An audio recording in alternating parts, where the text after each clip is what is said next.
Shalom, saudaraku yang terkasih dalam Tuhan, dimanapun saudara berada saat ini. Dalam kesempatan ini, kita akan belajar dari kebenaran firman Tuhan, yaitu yang diambil dari Yakobus pasal 4, ayat 2, 3, sampai ayat yang kelima. Saudaraku yang terkasih dalam Tuhan, di dalam Yakobus pasal 4 ayat 2 dan juga ayat yang ketiga sampai kelima, di sana dijelaskan kepada kita apa sih yang menyebabkan seseorang tidak memperoleh sesuatu atau tidak terjawab doanya. Saudaraku yang terkasih dalam Tuhan, pada suatu ketika ada seorang yang datang kepada saya dan bertanya, "Pak Pendeta, kenapa sih saya kok susah banget mendapatkan sesuatu? Saya sudah melakukan ini, itu, lain sebagainya, tapi gagal terus." Seperti orang di dalam televisi bilang gagal maning.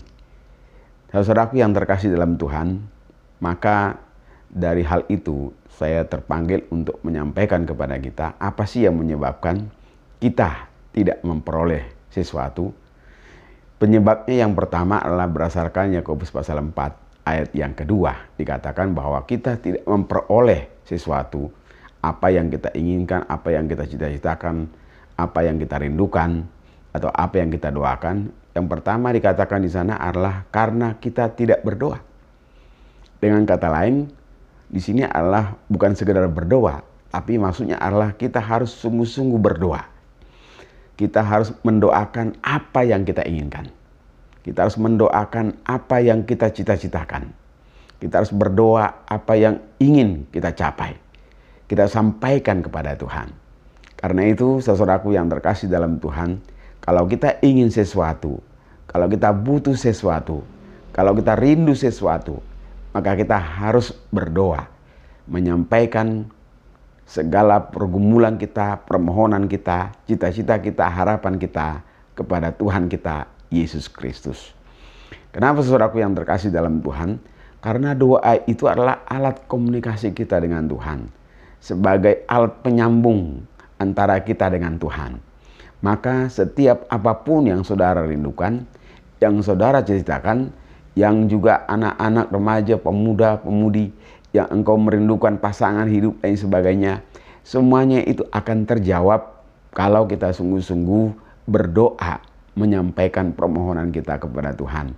Mintalah dengan sungguh-sungguh, jangan bermain-main.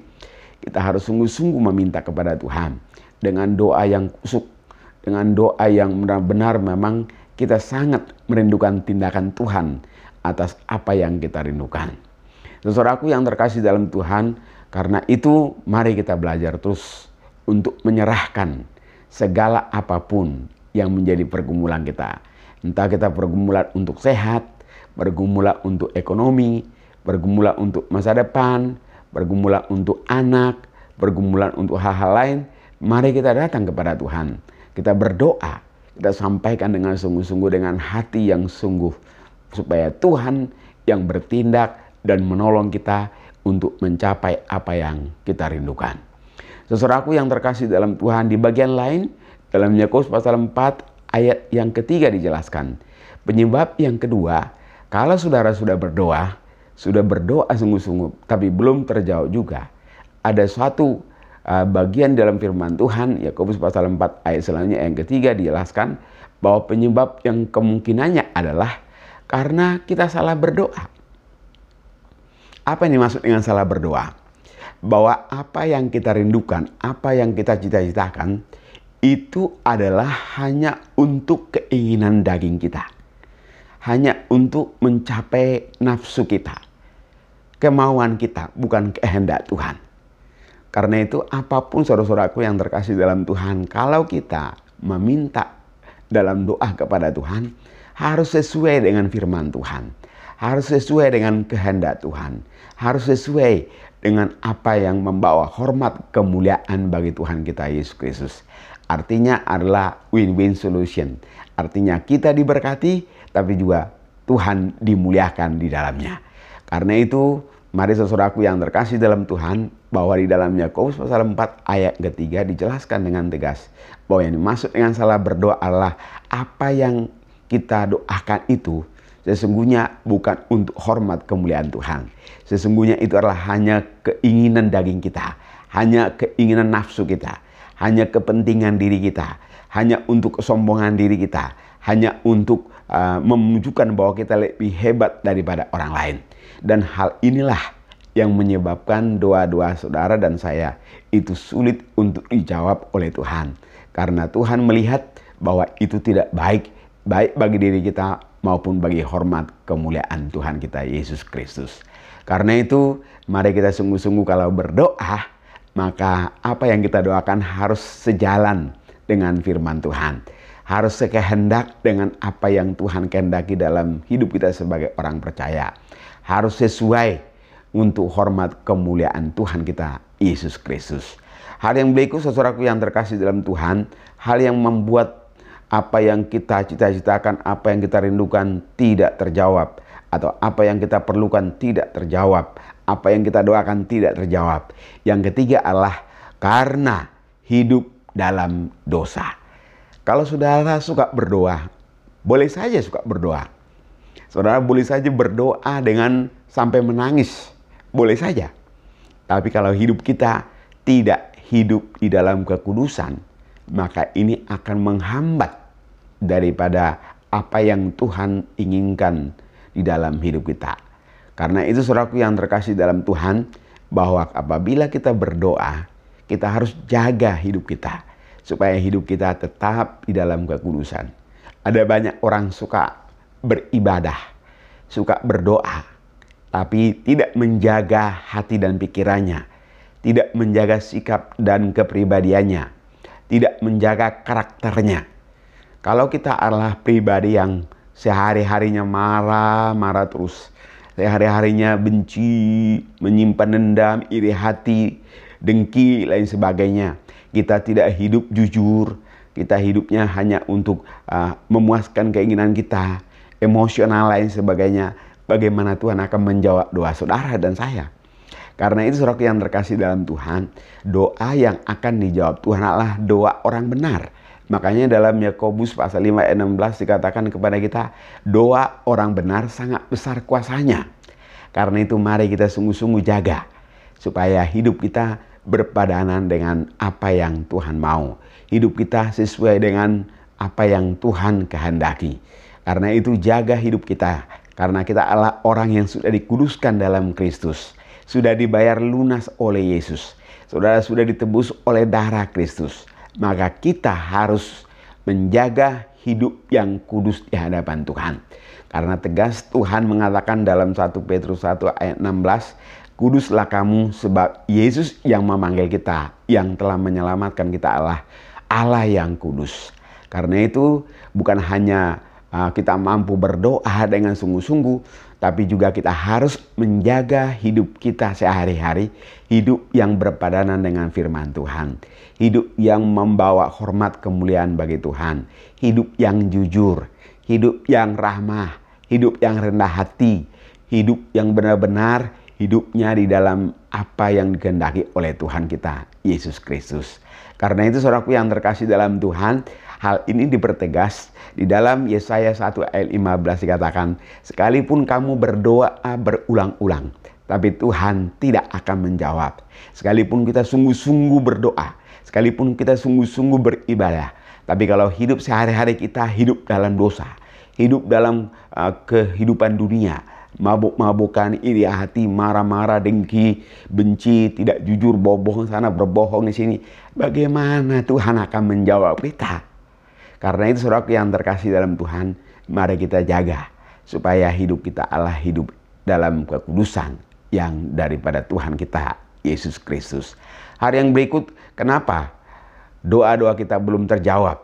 Karena memang belum waktunya. Tuhan bilang belum waktunya, ya sabar. Nah, berbicara belum waktunya bisa setahun, bisa 2 bulan, bisa juga 10 tahun kemudian, bisa juga artinya adalah 2 hari, 1 bulan. Tapi yang jelas Tuhan katakan belum waktunya. Kalau belum waktunya kita harus sabar. Kita harus menanti dengan sungguh-sungguh. Karena Tuhan akan memberikan semua indah pada waktunya. Dalam Pengkhotbah pasal 3 dikatakan di sana dengan jelas bahwa segala sesuatu ada waktunya. Ada waktu untuk menanam, ada untuk menyiram, ada waktu ini lain sebagainya. Karena itu mari kita sungguh-sungguh supaya kita menunggu dan sungguh-sungguh bersabar menanti jawaban daripada Tuhan kita Yesus Kristus.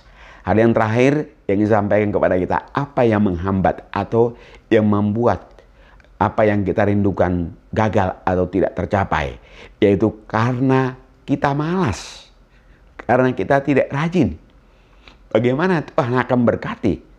Karena Tuhan akan memberkati, tentunya sebagian besar itu Tuhan berkarya melalui apa yang kita kerjakan. Tuhan akan berkati apa yang kita upayakan. Karena itu kita harus menjadi pribadi yang rajin. Kita harus menjadi pribadi yang suka bekerja keras. Jangan malas. Di dalam firman Tuhan 2 Tesalonika pasal 3 ayat 10 dikatakan, jika seorang tidak mau bekerja, janganlah ia makan.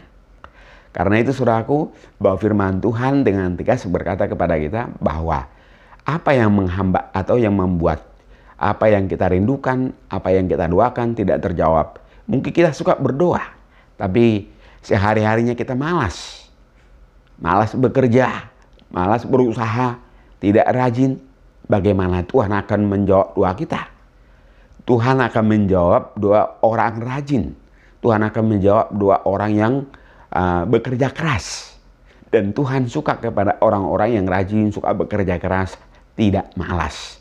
Karena itu saudara yang terkasih dalam Tuhan, mari kita sungguh-sungguh supaya hidup kita menjadi hidup yang memang suka bekerja. Seperti apa yang dikatakan oleh Presiden kita adalah kerja, kerja, kerja. Karena itu, saudaraku yang terkasih dalam Tuhan, mari sungguh-sungguh kita menjadikan diri kita menjadi pribadi yang suka bekerja, pribadi yang rajin, pribadi yang memang kita mau seluruh kehidupan kita menjadi kehidupan yang membawa hormat kemuliaan bagi Tuhan. Saudaraku, saya ulangi kembali bahwa apa yang menghambat atau penyebab apa yang kita rindukan tidak tercapai, apa yang kita doakan tidak tercapai, karena kita tidak berdoa. Dalam arti tidak sungguh-sungguh berdoa. Dan yang kedua adalah karena kita salah berdoa. Karena yang kita doakan adalah untuk kepentingan kita, untuk kesombongan kita, untuk hawa nafsu lain sebagainya. Hal ini Tuhan tidak akan jawab. Yang ketiga adalah karena kita hidup dalam dosa. Orang yang hidupnya sehari-hari berdosa, Tuhan tidak suka demikian. Dan itu yang menghambat akan berkat yang seharusnya sudah kita nikmati, sudah Tuhan berikan, tapi Tuhan menahannya karena kita hidup dalam dosa. Dan yang keempat, karena memang belum waktunya. Kalau belum waktunya, kita harus sabar menunggu jawaban Tuhan. Dan yang terakhir adalah karena kita malas atau karena kita tidak rajin bekerja. Karena itu mari kita menjadi pribadi yang suka bekerja, bekerja keras. Jangan sampai kita menjadi orang yang minta-minta, tapi menjadi pribadi yang memang mau bekerja keras, sehingga hidup kita tidak menjadi beban bagi orang lain, tapi hidup kita akan menjadi berkat bagi banyak orang. Diberkatilah saudara-saudaraku yang terkasih dalam Tuhan. Biarlah renungan ini sungguh membawa kita supaya menjadi pribadi-pribadi yang akan memuliakan Tuhan. Dan saya berdoa supaya doa dari saudara untuk hari-hari ke depan menjadi doa yang berkenan di hadapan Tuhan. Dan kita menjadi pribadi-pribadi yang memang suka bekerja keras demi hormat kemuliaan Tuhan kita Yesus Kristus. Tuhan Yesus memberkati. Amin.